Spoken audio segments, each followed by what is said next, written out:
Kamal Kharazi, juara 1 Syarhil Quran Nasional asal Aceh, luput dari liputan media.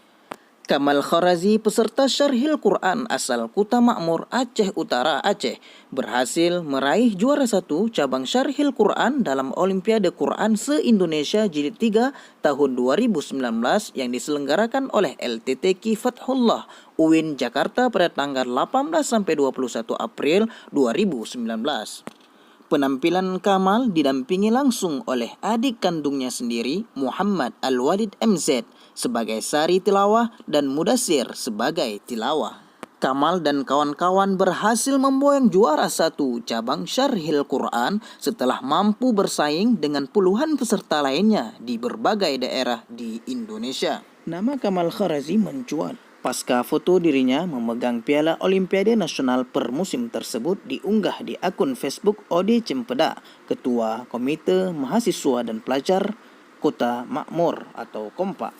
2 jam setelah diunggah postingan tersebut, sudah dibagikan sebanyak 800 kali lebih. Walaupun luput dari liputan media, hasil yang diraih oleh Kamal dan kawan-kawan sangat membanggakan tanah Serambi Mekah ini.